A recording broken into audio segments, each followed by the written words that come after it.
20 M's and cold hard cash is what you get if you can round up all four of Los Chapitos.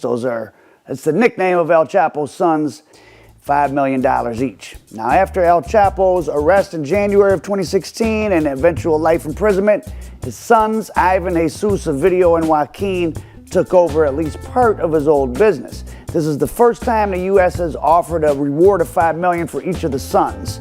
The feds called them high-ranking members of the Sinaloa Federation. A likely source of information about their importance and how they operate was El Chapo's wife, Emma Coronel, who just pled guilty in federal court for helping her husband to escape, to run his business, for the amazingly low sentence of 3 years. So she definitely told the people a whole lot that they probably know to be valuable, because if you give them old information, you don't get a good deal.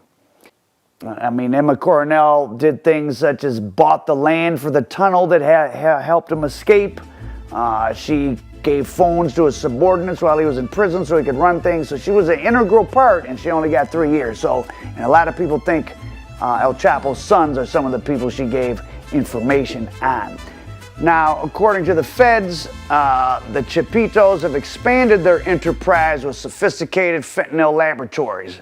They've increased their naval and air transportation for smuggling, and fent and crystal obviously are the two products the Mexicans are really pumping these days, as they can produce it themselves. And the Guzman Lopez brothers have, quote, high-level command and control roles in a faction of the old Sinaloa Federation.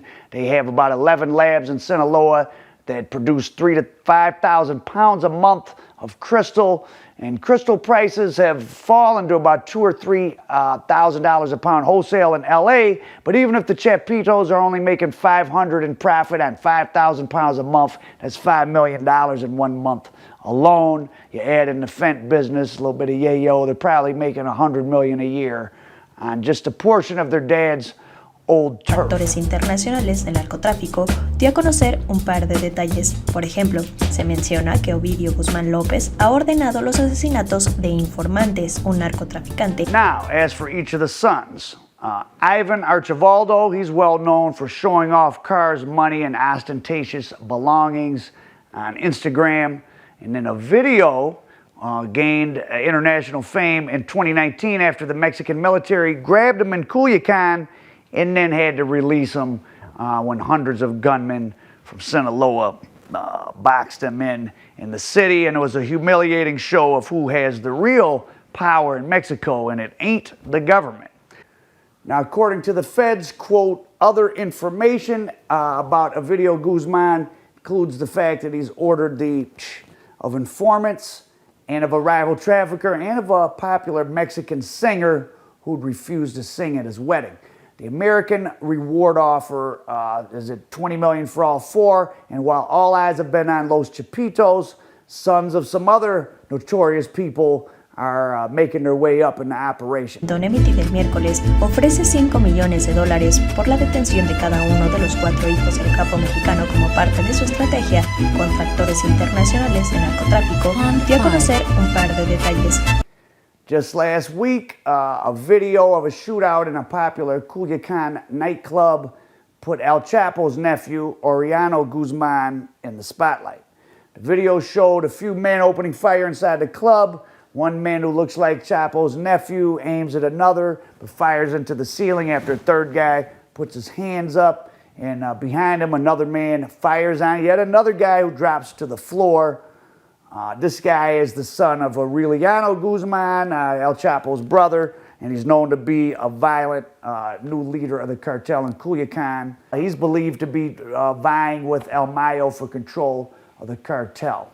He's known for being very violent, killing people in clubs, ordering people in Culiacán killed for little to no reason.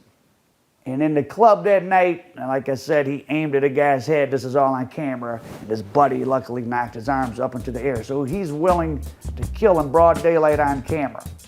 The U.S. has offered $5 million for that guy's arrest too. So that's one of Chapo's nephews that has $5 million on him.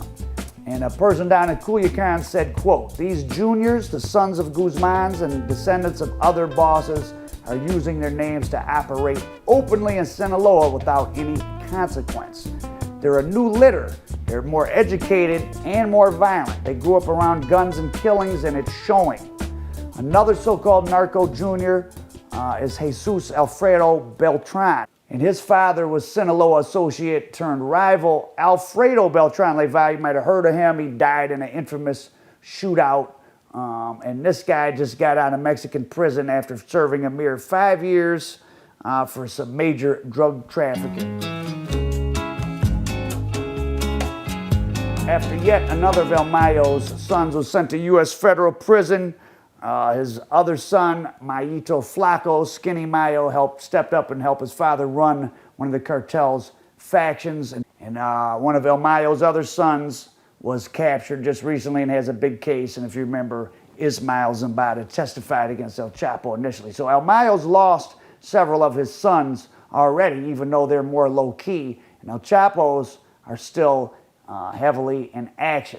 Por narcotraficantes, uno de los casos más sonados es el crimen del cantante de regional mexicano Valentín Elizalde, el llamado Gallo de Oro, quien gozaba del mejor momento en su carrera, cuando el 25 de noviembre de 2006 fue asesinado en su camioneta al terminar una presentación en Reynosa, Tamaulipas. So as of late, the Mexican media is reporting that there's 17 different factions fighting for control of the old Sinaloa Federation, as most people used to call it. And as I talked about in another group, Los Chapitos, El Chapo's sons, are already fighting in several parts of Mexico with El Mayo's factions. And at his daily press conference on the day that the $20 million reward was put out, Mexican president said this: "It's our responsibility to capture them, to act against this issue or any other, but they're not doing a good job."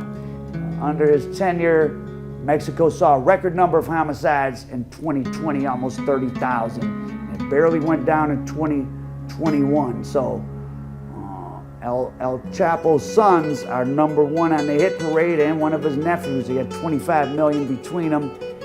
The U.S. government's already knocked off a lot of El Mayo's sons, but one of them is still in a position of power. So we'll see what 2022 holds. South of the border, American Dope, Al Prophet. Solo decir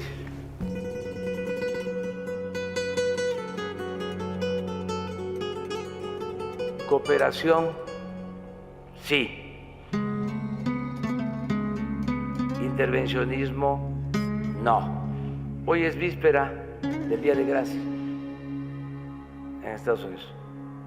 Quiero mandarle un abrazo a los estadounidenses. No es un buen día para la confrontación política. Hoy es la víspera, mañana es el Día de Gracia.